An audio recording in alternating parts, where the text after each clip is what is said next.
Hi, everyone, and welcome to UBS Trending. I'm Anthony Pastore. Thank you for joining us. Midterm elections in the U.S. are behind us, but it's all far from over.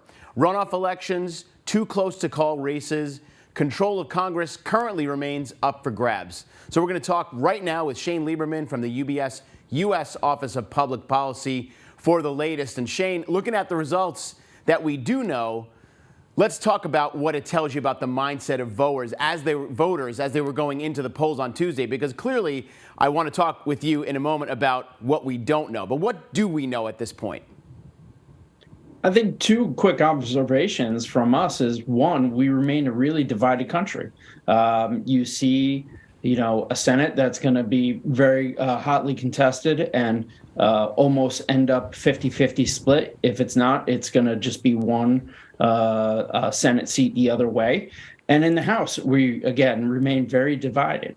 Two is, for as much acrimony as you hear from voters about our elected officials, incumbents won. Race after race, you really saw incumbents come out on top. In the Senate, the Pennsylvania flip, remember, that was an open seat.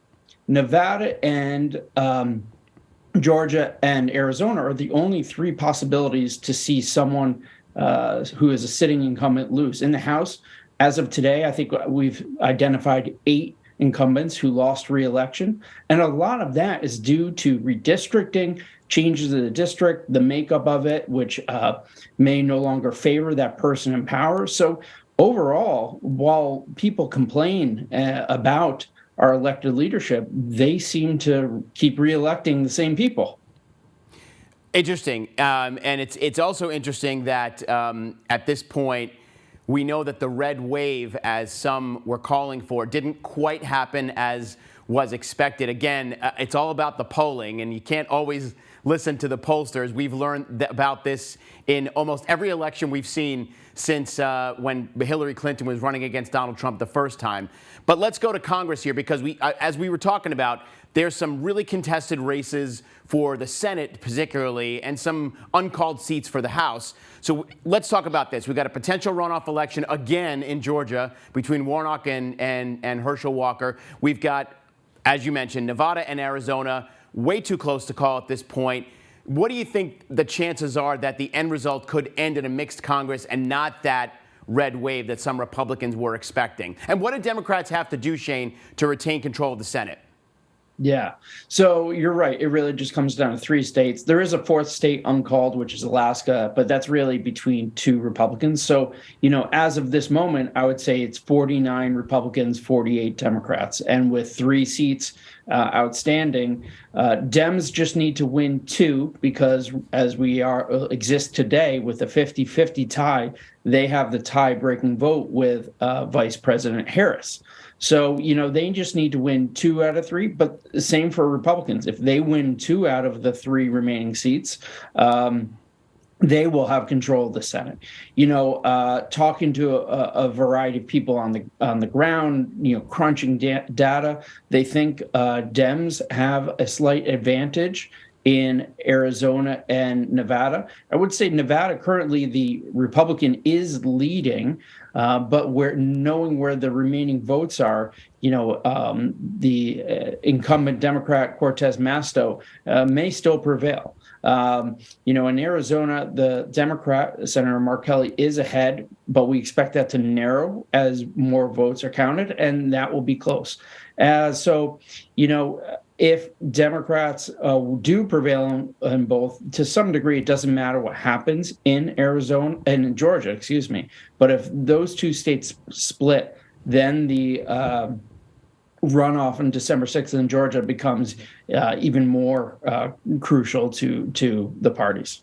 Yeah, it's a nail biter yet again for U.S. voters as we await runoffs and contested elections. Now, obviously, there are a lot of ballots that haven't been counted yet either, because certain states don't start counting the mail-ins and absentees until after the actual election day. So more to come on that, I'm sure, too. But let's move over to the governor races, because there were certainly a lot of very close races, including Arizona. You got Hobbs and Lake. They're still kind of vying for the job, as it's very close to call right now. It looks like Hobbs may be getting a little bit more of a leg up here. But what did we learn, Shane, looking at the results of the gubernatorial races from Tuesday? It's very similar to what I started off with saying about incumbents, winning. The two flipped seats were Massachusetts and Maryland, where you had a moderate Republican sitting in the governor's mansion who didn't run for re-election because they were term limited out. So those were two open, easy flips for Democrats. But, take Wisconsin, looks like Democrat has won there. But at the same time, a Republican held on to the Wisconsin Senate seat. So you saw, split ticket voting, et cetera. I think overall, what you saw is voters, recognize that their governor, was producing results to some extent versus, federal legislators who, are more famous for pontificating. So, there is still an opportunity for a flip in Nevada for that governor's mansion. I would note that you did see remarkably in Florida, not only Governor Ron DeSantis win, but win so decisively. And many people are pointing out that this may no longer be a state that is, a toss-up as it has been for years.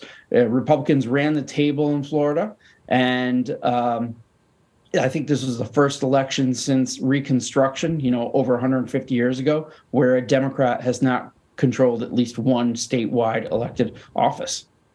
Yeah, it's very interesting to see how Florida has been changing to become much more Republican in the way that they vote. And DeSantis clearly, he's a player here, and I'm sure his career is far from over. So, and that takes me to my final question for you. When you look at the results, maybe it seemed like a bit of a win for Biden, who, right now has a pretty low approval rating, and maybe a slightly not so good win for former President Trump, who a lot of the people that he was campaigning for didn't do so well in the midterms. And then you've got, of course, DeSantis, who has long time now been someone who has been kind of thrown around the name of somebody who would jump in to represent the Republicans for the presidential race in 2024. So looking back at everything that happened in the last couple of days, what do the results here tell you about that 2024 presidential race, Shane? Well, first, to reiterate what I just said, Florida's probably not in play. I would expect the Republican in 2024 to win Florida. Also, I think Ohio is kind of maybe one step behind Florida. For those two states, it's remarkable because, it wasn't that long ago that, we used to talk about whoever won Florida and Ohio would be sitting in the Oval Office. I think the Republicans probably going to easily win those two states in 2024. So Democrats are going to be looking to see what kind of coalition they need to win. Kind of looking at the 2020 model where Biden won, states like Wisconsin, Michigan, Pennsylvania, Nevada, and Arizona, and New Hampshire will be key for Democrats to win in 2024. To your point, this election may have reinvigorated President Biden to actually run in 2024. I think the prevailing wisdom was if Republicans, prevailed strongly this election, it would have encouraged President Biden to decide not to run. I think that's still a very plausible possibility here. And I think there are absolutely Democrats who are already pushing for him to not run in 2024 to only increase their chances to win. On the Republican side, obviously, President Trump wants to run again. This has weakened his hand, but I think that may be a little bit overplayed at this moment. Ron DeSantis is a strong contender should he decide to run. But I think there are other Republicans, especially more moderate Republicans, who want to run, but it remains to be seen if they will. Someone like Larry Hogan, the governor of Maryland, John Sununu, the governor of New Hampshire, and there are others. So the field at this point for 2024 is wide open, but the playing field is not wide open as we see some states like Florida and Ohio tack to the right. But other states will be, where the battleground truly is in 2024.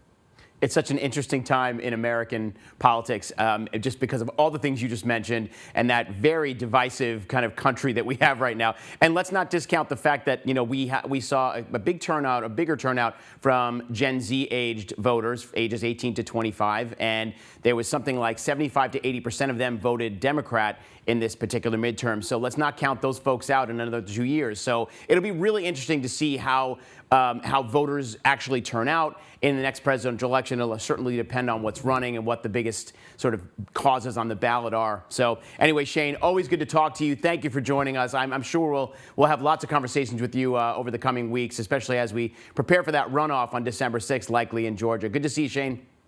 Good to see you too, Anthony. Thanks for having me on today. Anytime. Good to see you, Shane. We'll have you back soon. And for more information from Shane and the rest of the U.S. Office of Public Policy, you can visit their website at ubs.com/Washington Weekly, all one word. And make sure to follow UBS on social media. We're on LinkedIn, Facebook, Instagram, Twitter, plus all of our past UBS Trending episodes are available right now on demand for you to view. And if you do have any questions about your portfolio, please make sure to speak with a financial advisor. Until next time, I'm Anthony Pastore. We hope you have a great day, everybody, and remember to keep your eyes on what's trending. We'll see you soon.